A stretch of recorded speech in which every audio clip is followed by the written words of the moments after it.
tonight.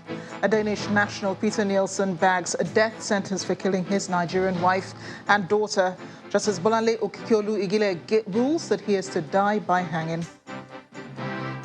Governor Aminu Tambuwal lifts curfew within Sokoto metropolis 8 days after the murder of Deborah Samuel, a student of Shehu Shagari College of Education in Wamako.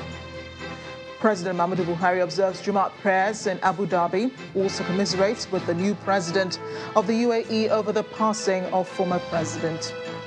And Vice President Yemi Osinbajo, Ibukile Amosun and other presidential aspirants continue their consultations across the country. In Imo, Professor Osinbajo says the time has come for leadership of service. On business news tonight, African Development Bank Group's board approves $1.5 billion facility to help avert looming food crisis on the continent. On sports news tonight, Association of Tennis Professionals to strip Wimbledon of ranking points over its decision to exclude players from Russia and Belarus from competing at the Grand Slam event. And from Abuja, Federal Capital Territory residents reject one-year extension granted to elected area council officials, threaten to continue protests until there's a reversal of the judgment.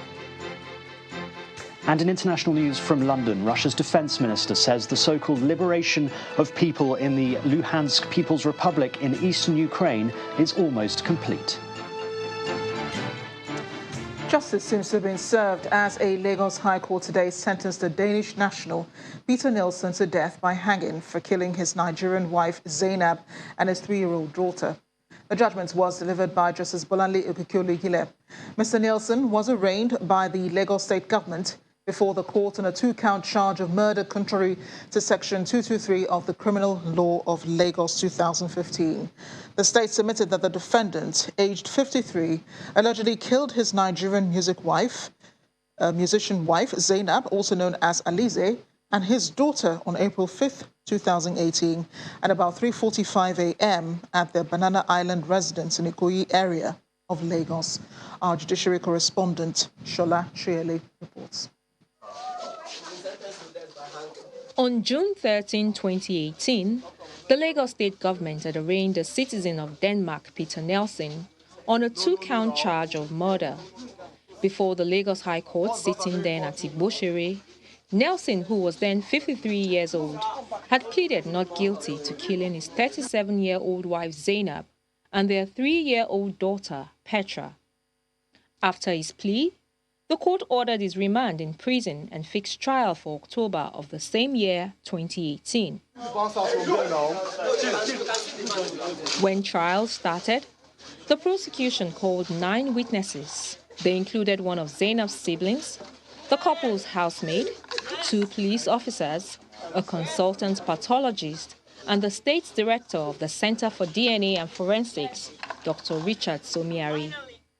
The defense team also called 9 witnesses, with the defendant testifying in his own defense as the last witness. He told the court that he had watched a football match with his wife a night before her death. After the football match, he claims they had an intimate time before going to bed.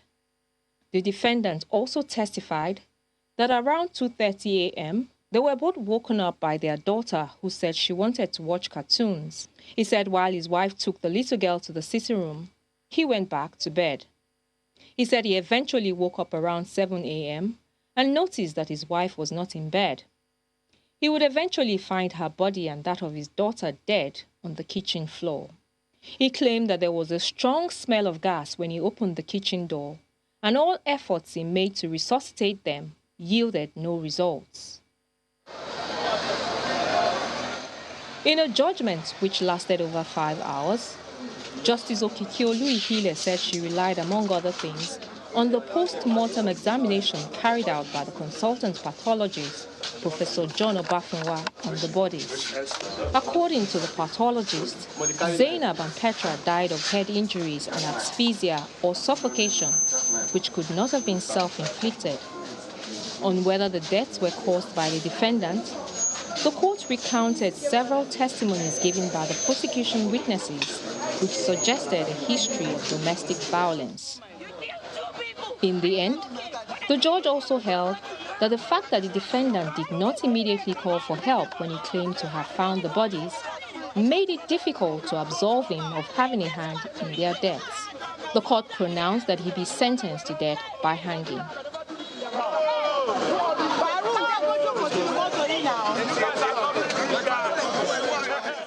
After 4 years and 42 days, Zainab and Petra still lie still in the mortuary.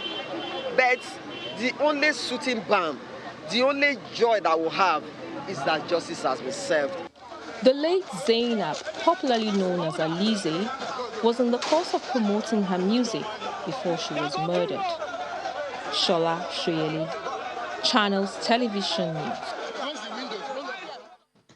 In the meantime, the Federal High Court in Abuja will on October 20 hear a case in a suit filed by the coalition of northern groups seeking a referendum to determine the fate of Biafra and other separatist organizations in Nigeria. The adjourned date comes after the court adopted the application for joinder as interested parties by the separatist groups.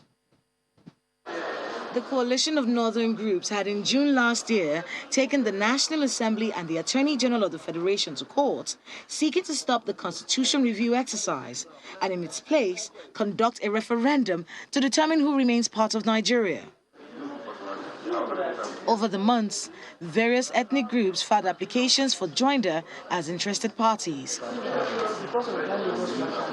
At today's proceedings, the presiding judge, Justice Inyang Ekwo, joined all the interested parties in the suit and subsequently fixed October 20th for hearing.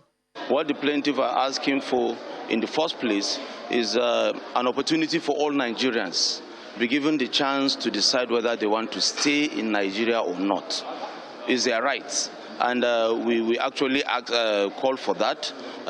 We felt by the provisions of the African Charter on Human and People's Rights, every citizen of any African country has a right to say he's no longer interested in remaining in that country, not just Nigeria.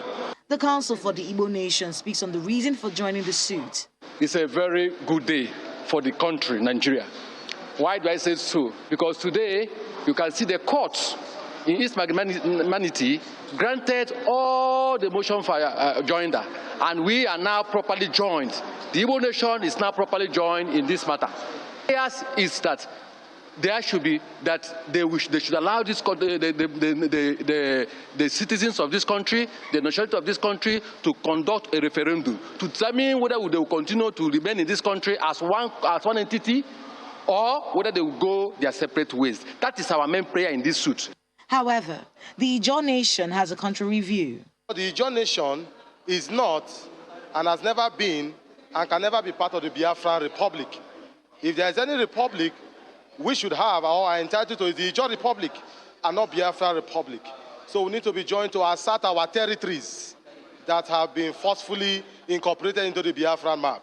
We want a nation of our own called the Ijaw Republic, where we can administer our resources. According to the coalition of northern groups, their suit is to stem what they call the tide of violence being allegedly done by the agitation for the secession. Well, staying with the courts, two human rights lawyers, Mr. Femi Falana and Marshal Abubakar, have filed a lawsuit to the Federal High Court in Abuja, seeking to stop the Nigerian Railway Corporation from resuming train services on the Abuja-Kaduna route until the railway lines are adequately protected from attacks by bandits and terrorists. The suit was filed on Friday, ahead of plans by the management of the Nigerian Railway Corporation to resume train services on the route on Monday. According to the lawyers, a suit against the Nigerian Railway Corporation, the Minister of Transportation, as well as the Minister of Justice and Attorney General of the Federation, declares that the respondents on the matter are bound to secure the railway lines in linking Kaduna State to the Federal Capital Territory, Abuja, as well as other railway lines in Nigeria against armed attacks by Boko Haram terrorists, kidnappers and other dangerous armed groups before the recommencement of railway transportation services. In the meantime, there are reports the NRC has suspended the resumption of the rail services along the Kaduna-Abuja rail route. The Nigeria Railway Corporation says a new date for resumption will be announced soon. The backlash from the murder of Deborah Samuel, a student of Shehu Shagari College of Education in Wamako, Sokoto State, appears to be waning as the governor of the state, Aminu Tambuwal, today lifted the curfew imposed on Sokoto metropolis. The curfew was imposed in the wake of the gruesome murder of Deborah. The governor maintains that security operatives are on the alert to curb any further disturbances in the state, as he appeals for peace, urging them to be law-abiding. The governor, however, placed a ban on all forms of processions in the state until further notice.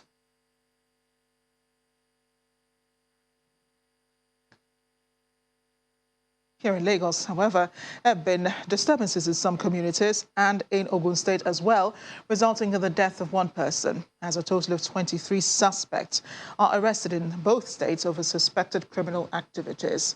Meanwhile, 6 suspects were paraded today for their alleged involvement in the Lekki killing. Speaking with journalists at the police headquarters Ikeja, the Commissioner of Police, Sylvester Labi, explains that the command will not tolerate any act of jungle justice. However, in Abuja, security operatives have taken over Day International Market following the crisis that erupted there on Wednesday, which reportedly claimed the lives of at least 4 persons. The market has been shut down on the directive of the Minister of the FCT, Mr. Mohammed Bello. But armed security operatives are manning different parts of the market. Traders are expressing worry over the aftermath of the crisis, which they say has taken a toll on their well-being. Our correspondent, Emperor Simon, explains. Are you okay? This is the road leading to Day International Market, located in Abuja Metropolitan Area Council of the Federal Capital Territory. On Wednesday this week, conflict erupted around the area after a woman was said to have been killed in a crash involving a commercial motorcycle rider, also known as Okada man, and a truck. Normalcy is beginning to return to the area as armed security personnel are now manning patrol. However, the traders are lamenting the impact of the closure of the market on their livelihood. So many of us that are running business in this area, we are down for now, and so many majority of us have family that we are feeding. Many people are crying, many families, because this is where they end their living. The market has also been cordoned, restricting people, including traders, from gaining access. However, we're allowed by the security personnel to go in and have a look at the situation. The extent of the destruction here is visible as we count at least 10 vehicles, including vans, that have been burnt down. More than 60 shops are also affected. The extent of damage here is unquantifiable. Machines worth millions of naira and goods have been set ablaze, some of them still burning as at this time. This is a great source of concern for the people here.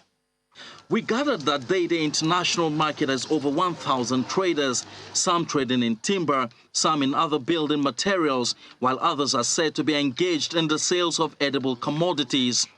However, since the incident on Wednesday, business activities in the market have been crumbled. The FCT ministry explains that the idea of closing the market for now is to address some of the challenges in the area, aside from the crisis. While we visited the market that night, quite a number of issues were raised on the administration of the market, security system in the market, and general infrastructural provisions in the market. We need to address all these issues. The question agitating the minds of many of the traders is how long it will take for them to return to their businesses. Emperor Simon, Channels Television News. In part 2, after the break, President Muhammadu Buhari meets with the UAE leader, commiserates with him over the loss of his predecessor. That's in a moment. Do join us again.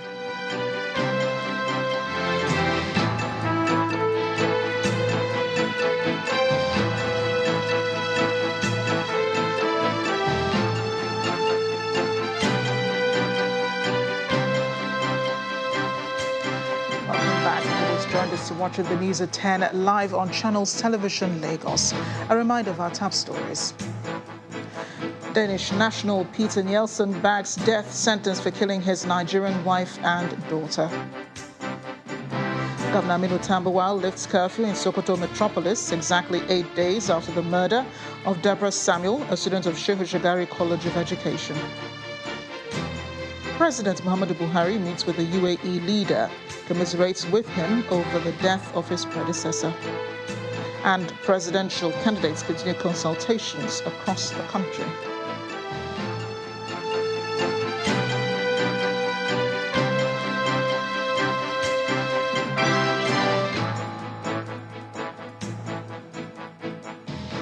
President Muhammadu Buhari today met with the new president of the United Arab Emirates, His Highness Sheikh Mohammed bin Zayed Al Nahyan, to convey his condolences on the passing or on the death of the former president and the ruler of Abu Dhabi, His Highness Sheikh Khalifa bin Zayed Al Nahyan. The spokesperson to the president, Garba Shehu, explains that aside from commiserating with the new president and the people of the UAE on the death of his brother, President Muhammadu Buhari also used the opportunity to discuss the strengthening of bilateral relations with the UAE. President Buhari is expected back in the country tomorrow. Our State House correspondent, Gloria Omezuke, reports. President Muhammadu Buhari observed Jumat prayers at Sheikh Sultan bin Zayed I Mosque on the second day of his official visit to Abu Dhabi. He joins other Muslim faithful in a service where prayers centered on the passing of the 16th ruler of Abu Dhabi and former president Sheikh Khalifa bin Zayed Al Nahyan. The president then proceeds to the presidential palace to pay condolence as well as congratulate the new president of the United Arab Emirates, His Highness Sheikh Mohammed bin Zayed Al Nahyan, on his election. Behind closed doors, the two leaders who share a growing bond which has fostered mutual cooperation between the two governments in areas of economy and defense met. The president had earlier affirmed the UAE's assistance in illegal assets recovery and tracing of terrorists' funds. When we came, President Muhammadu Buhari condoled them, and he also prayed and congratulated the new president on his elevation to that position. Members of the president's delegation are optimistic that this visit would further translate into far-reaching economic gains for Nigeria. Like in the area of artificial intelligence, in the area of robotics, in the area of big data analytics, particularly to our security institutions. This will help them in addressing the challenge of terrorism, banditry, and kidnapping. And that is why you will discover in this country, when a crime is committed, it's just a matter of maybe 10 to 15 minutes, they will be able to intercept the criminal. So we need such kind of technologies. The aviation minister, Hadi Sirika, also affirms that Air Nigeria would begin operations in a few weeks. Well, Air Nigeria is on course. We have applied for the license at NCAA. We're sure we're getting the license in the next couple of weeks. It will come out, and once the license is here, we'll begin to operate within the country, domestic operations, perhaps to start the usual leg, Abuja, Lagos, and then expand to other routes within the country. And maybe 6 months down the line, we'll begin international. Those are open, as much as our own is also open, to mutually benefit from each other in terms of job creation and so on. President's condolence visit incidentally comes on a day the United Nations General Assembly pays tribute to the late Sheikh Khalifa as a mark of respect by observing a minute's silence. Nigeria's president now hopes to crystallize conversations with the new president, particularly on areas bordering on technology and security, going forward. From Abu Dhabi, Gloria Umezuke, Channels Television News. Back home, the Vice President, Yemi Osinbajo, says the country has come to a point where all Nigerians, irrespective of political, religious or ethnic affiliation, needs to take a direction on what they want in order to solve the myriad of challenges facing the country. The Vice President made the comments in Owerri, the Imo State capital, during his visit to woo Imo APC delegates ahead of the party's presidential primary later this month. According to him, the current situation requires a serious sense of urgency. The Vice President, Professor Yemi Osinbajo, alighting from the aircraft at the Sam Mbakwe International Airport in Owerri to the warm welcome of Governor Hope Uzodimma. His visit is not an official one, as he is in Imo to meet with all Progressives Congress delegates ahead of the presidential primaries coming up later this month. The governor welcomes the Vice President. From the airport, he proceeds to the palace of the chairman of the Imo State Council of Traditional Rulers, His Royal Majesty Emmanuel Okeke, where he seeks the support of the monarch for his ambition. So most of us who are coming forward to offer ourselves as the number one position in our country, especially within our party, come with a sense of urgency and a sense of the weight of the burden that such an activity would require. What I can say, with the name of my traditional leaders here, I say that God continue assisting you, adding grace on your efforts in Jesus' name. And then to the reason the vice president is in Imo State, the meeting with APC delegates. Before then, he is warmly received at the entrance of the party secretariat by the APC women group.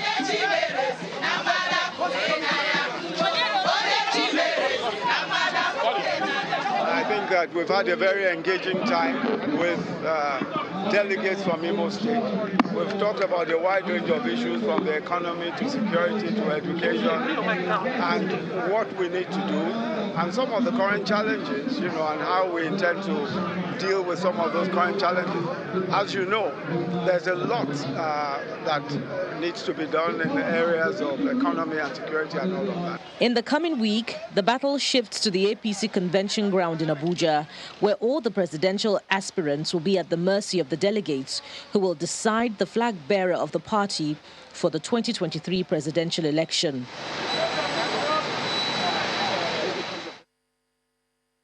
From Owerri in Imo State, Professor Osinbajo moved to Osogbo, where he continued his consultation with delegates. He told them he has acquired enough experience, knowledge and understanding to succeed President Muhammadu Buhari in 2023.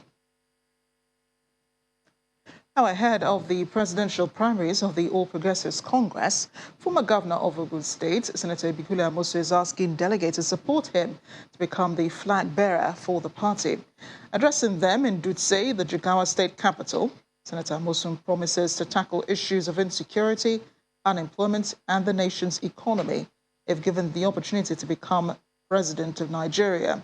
He explains that Nigeria is a blessed country with great human and natural resources, which require a leader with experience. The presidential campaign team of Senator Ibikule Amosun berths in Dutse, the Jigawa state capital, to a warm reception. After the exchange of pleasantries at the Dutse International Airport, the team proceeds to the Government House, where it's received by Governor Badaru Abubakar.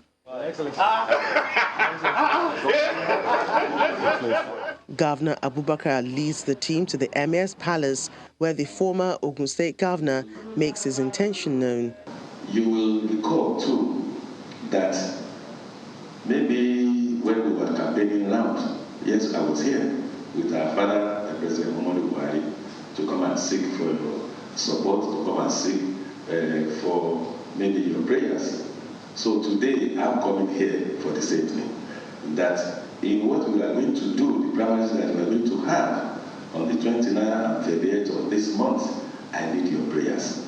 The Emir gives his royal blessing, asking Senator Amosun to be fair to all states. We will want your support to establish more smallholder farming schemes that will promote the growth of this crop. Next port of call is the Manpower Development Institute, where Senator Amosun unfolds his vision to the delegates. It is very important that we must ensure that our security in Nigeria is put back to normal. And after that, we must ensure that our economy will include all of those things that will make our people, our young ones, even the elderly, to work. On his part, the state governor also assures Senator Amosun of his support. Governor Amosun is one of the finest governors produced in this country. You've been into his states before he assumed office, and at the end of the tenure, you will see the great transformation. Even the emir confirmed to that. For him, it is Buhari that is the deciding factor in everything he do. And he has emulated and done well in emulating the transparency, the dedication, the hard work, the concern of the common man that President Muhammad Buhari have.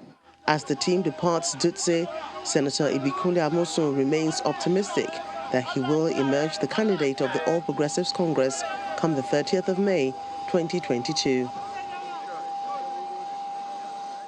Still ahead on the news at 10, we'll be coming to Abuja shortly for more stories on the News Plus. The directive by the presidency to the NDDC to cancel projects awarded, but the contractors failed to mobilize to site. Do join us again.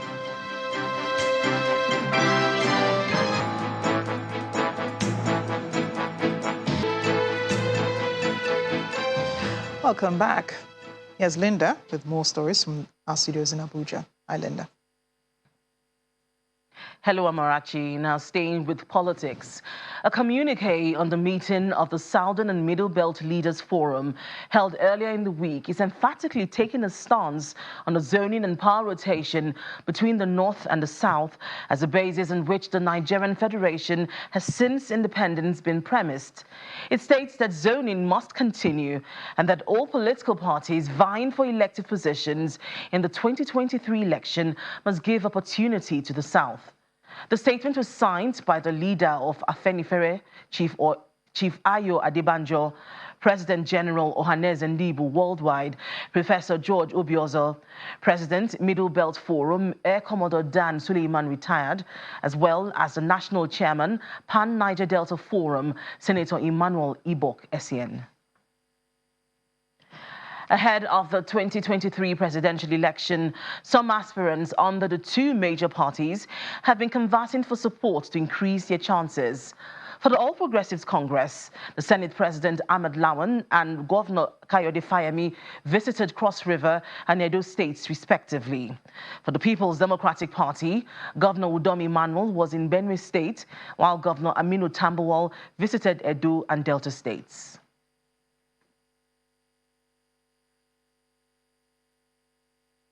People's Democratic Party PDP arrives at the Benue State Government House and is immediately ushered into the room by counterpart Samuel Otom, where party leaders are waiting to welcome him.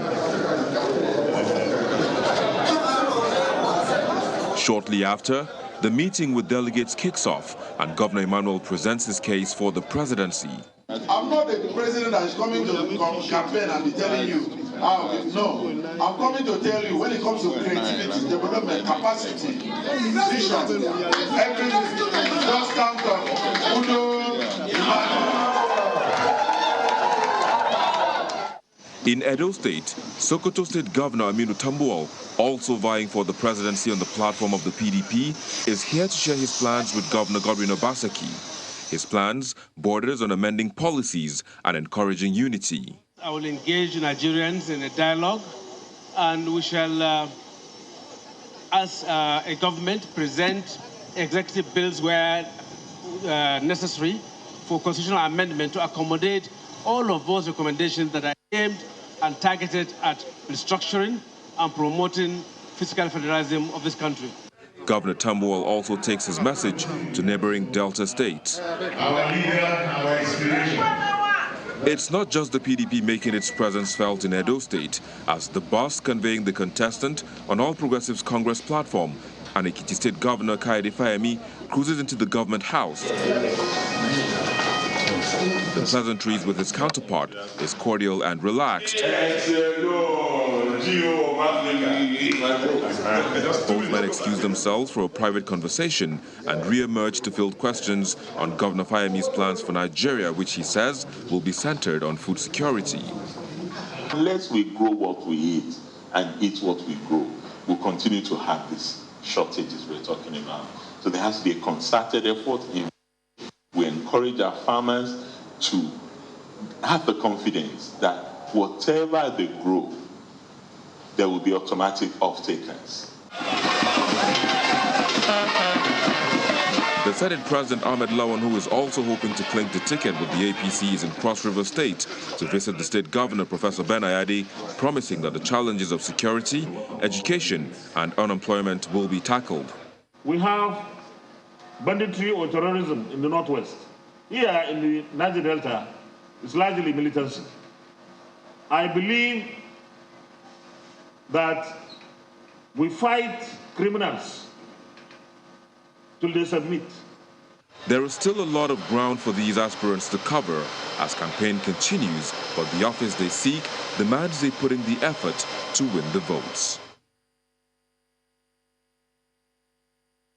Away from politics, some residents of the nation's capital are protesting the court judgment extending the tenure of FCT area council officers by 1 year. They hinged their protest on the fact that the current officials ought to have vacated office and new elected members sworn in. The protesters had barricaded the main entrance of the Federal Capital Development Authority complex, as well as the Giri Junction in Gwagwalada Area Council. The FCT minister, Mr. Mohammed Bello, has suspended the swearing-in following a judgment of the FCT High Court extending the tenure of the incumbent chairman by a year. The Bank of Industry has announced that its profit before tax grew from 30.5 billion naira in 2020 to 62.3 billion naira at December 2021, showing a growth of over 50%. The chairman of the bank, Mr. Aliyu Diko, who made the announcement at the bank's 62nd annual general meeting in Abuja, says the bank achieved the feat in spite of the harsh economic realities in the global and domestic economy. Mr. Diko further explains that his group equity remains healthy at 384 billion naira in 2020, with loan advances moving up to 780 billion naira in 2021. Once more, officials of the Bank of Industry and its shareholders from the Ministry of Finance and the Central Bank have converged for the 62nd annual general meeting of the bank. The chairman of the bank highlights key economic indicators in the global and domestic economy and how they impacted on the bank's performance in 2021, the year under review. I am pleased to announce that the 2021 group financial statement of the Bank of Industry remain robust and remarkable, despite the rather tough and uncertain operating environment. Profit before tax grew by 75.2% from 35.54 billion in 2020 to 62.28 billion in 2021. He then states how the bank plans to expand its intervention to industries while leveraging on the federal government's plan towards socio-economic development. For us in the Bank of Industry, we shall begin the implementation of our 2022-2024 medium-term corporate strategy titled Sustaining Purposeful Growth. This strategy was developed in line with the priorities set by the federal government's National Development Plan 2021-2025, which aims to provide rapid multi-sectoral growth and development of the Nigerian economy. The audited financial statement of the bank is then read and adopted.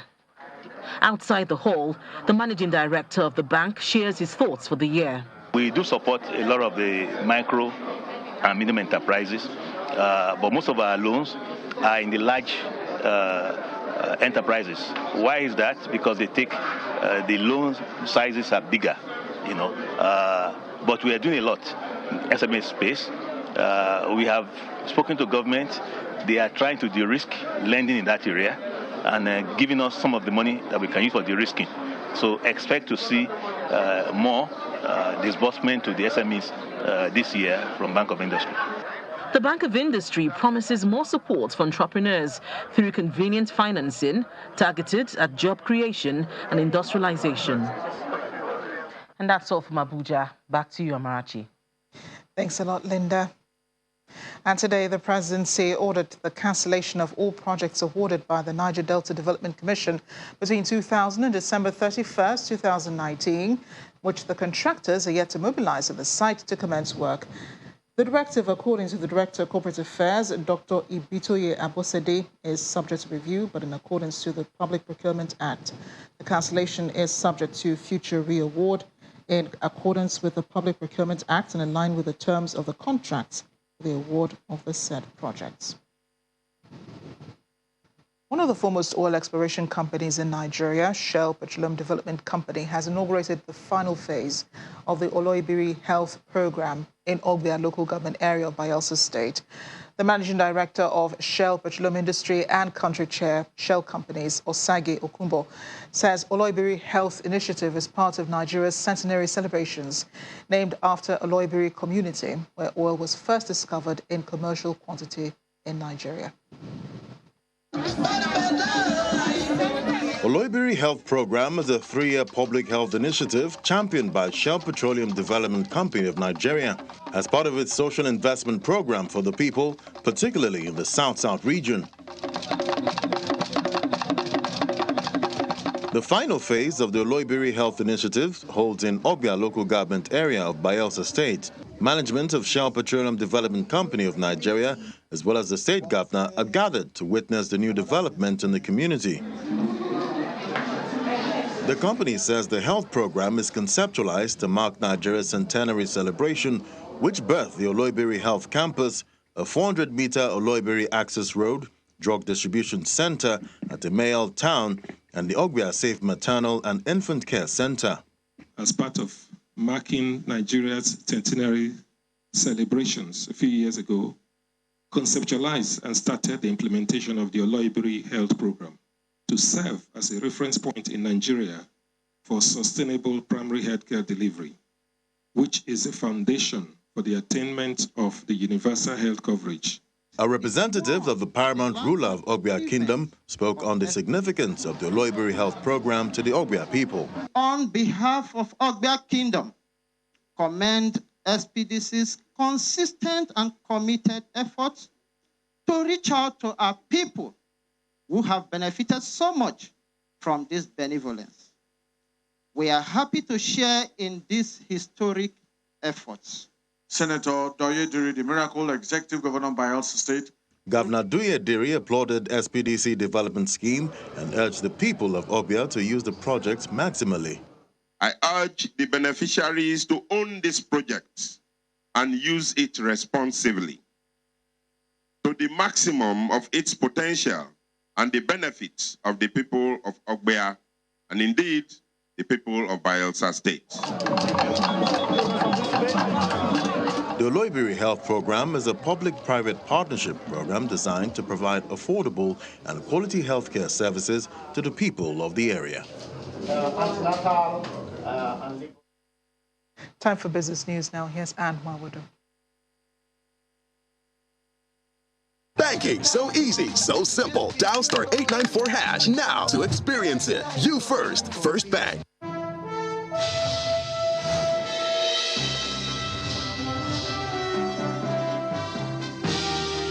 Marachi. Hello and welcome to Business News.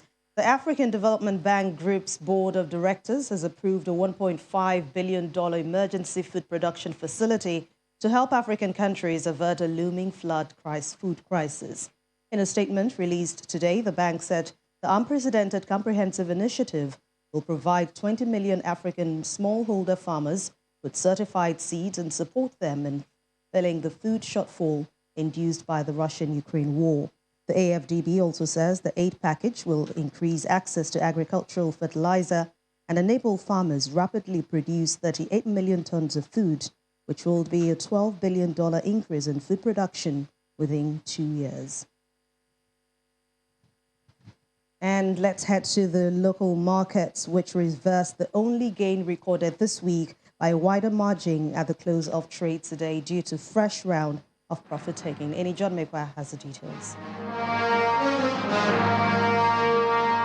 Thank you so much. Welcome to the stock market report. Well, it was a very short reign for the bull as the bear takes over again on the floor of the NGX.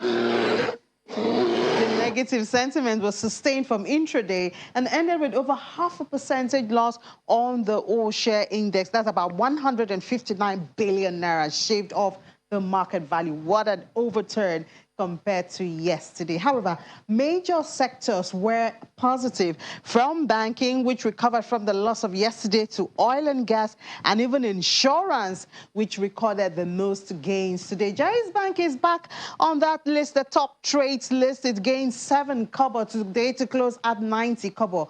There's also Chi PLC on that list and Transcore. They made up the top trades for the day. Well, that doesn't look like a very happy way to end the week, but I guess the bull needs to rest just a little bit, and hopefully it will be back by next week. That's the stock market report. I'm Ini John Mekwa.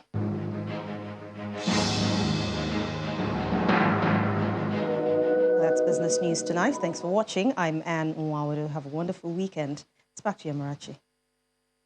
Banking, so easy, so simple. Dial *894# now to experience it. You first bank. Thanks a lot, Anne. When the news at 10 returns, Russian military says Azovstal still works in Mariupol, has been totally liberated from the Ukrainians. Stay with us.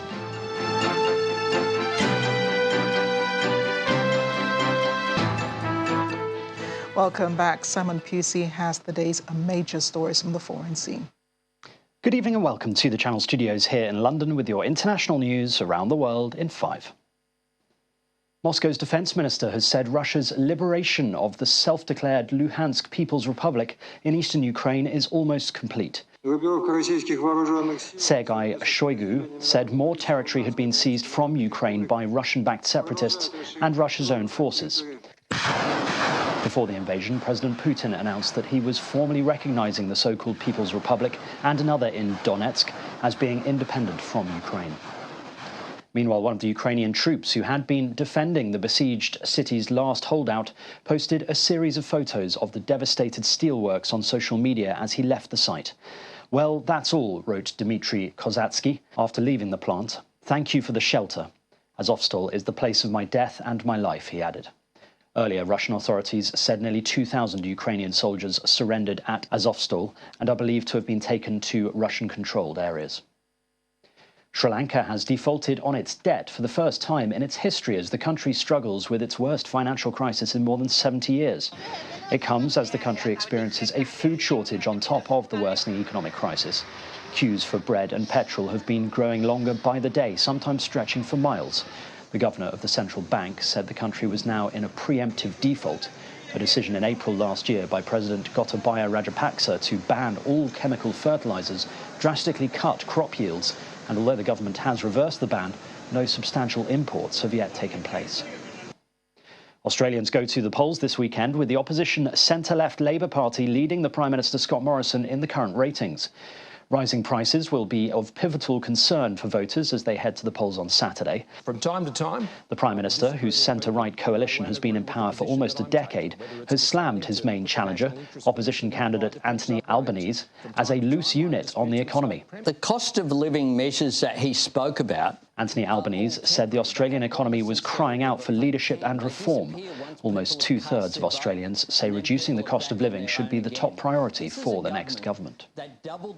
The US president has arrived in South Korea on the first leg of his trip to Asia as president. Joe Biden was greeted at the Osan Air Base by South Korean Foreign Minister Park Jin and the commanding general of US forces in Korea, Paul LaCamera, among other American and South Korean officials. He later met South Korean President Yoon Suk-yeol, who hopes to gain assurances from Biden that the United States will strengthen its deterrence against North Korean threats.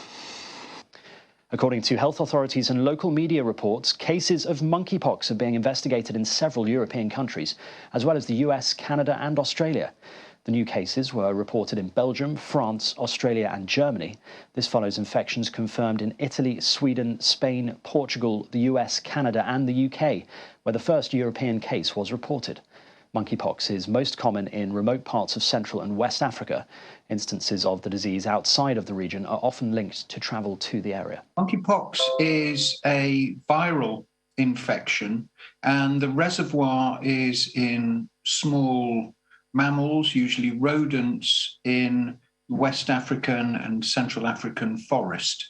And so people get infected if they come into contact in some way with those animals. It can then spread from person to person, but it's not very efficient at transmitting.